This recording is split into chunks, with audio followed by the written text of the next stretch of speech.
Hello everyone, OneNaxter here, and I'm here coming to you to give you another tutorial, this time requested by someone on the internet. And he, and most likely you, because you're on this video right now, wants to know how to get a normal copy of Project64 to work with Super Mario Star Road, the unofficial, hacked sequel to Super Mario 64. So basically, what you're going to need to do is download Project64 first, of course, which is located here. This link, www.pj64-emu.com. I will put a link in the description if you don't want to put it in yourself. And once you go to this link, you will be brought to this window here. Now all you're going to need to do is click on the big yellow button that says Get Project 64. Now it should take you to this page, Binaries. Now, we're not going to be getting Project 64 2.1 or 2.0. I don't know what's really up with these versions. They just came out of the blue recently, but they do not work with this patch, this little trick, because they lack the option that we need in the emulator. While this version, 1.6, which works just as well as these two versions, have this option that we need to get the game running. So click on Project 64 version 1.6. And then click download, which I already have it, so I don't need to download it myself. Alright, now we're going to need to go to Super Mario Star Road, the download area link, which here is the link address in case you want to go to it yourself, but this will also have a link in the description in case you do not want to type this in. Now the game was made by Skelix Core. Great guy, he's made plenty of good stuff. He's also made Super Mario 64 multiplayer. Awesome dude. So basically you're going to want to get the pre-patched version because it has the game by itself already and we don't need to patch it ourselves with the PPF version. So go ahead and just download it, which I already have it already pre-downloaded for this video.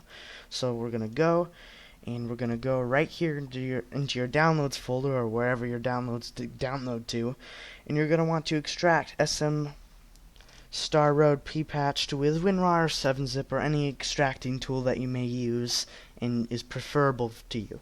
And also, after you've extracted that, you're going to have to set up Project 64 1.6. Don't worry, has no viruses. Double checked myself, works great. Now if you have Windows 7 or Vista, you're going to want to run as an administrator.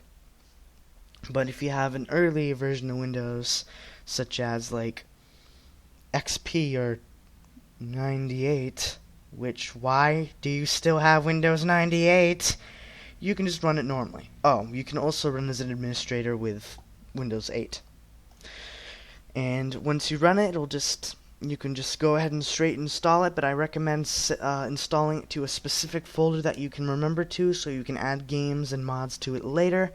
But you can just install to its default location, which if you have a 64-bit computer, it'll be located in Program Files x86, and if you have a 32-bit computer, it'll be just in Program Files.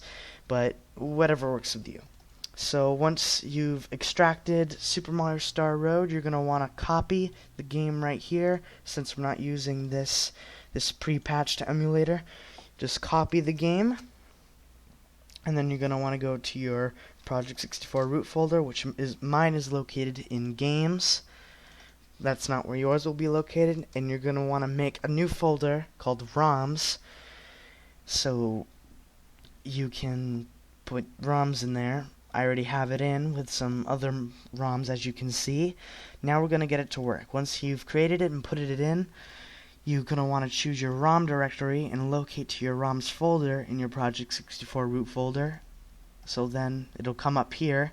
Now, usually yours won't say Super Mario Star Road because it is a modded ROM and is not compatible with the emulator by itself, which there is also a patch that will also get it to say Super Mario Star Road, which I can either show you in another video or another video linked through an annotation. I guess I'll give it to you guys if you want it. But it'll normally just say a bad ROM, but don't worry, it works fine.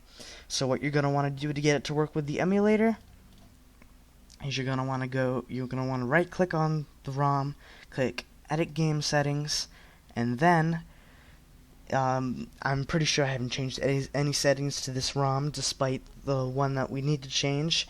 But if you want the same settings as mine, just change everything to what I have. But what you really just only need to change is memory size.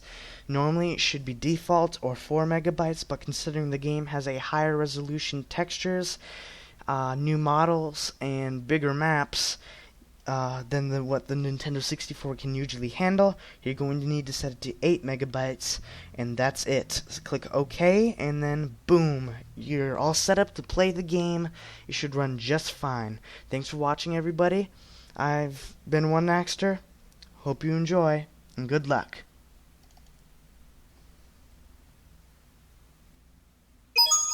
Let's go!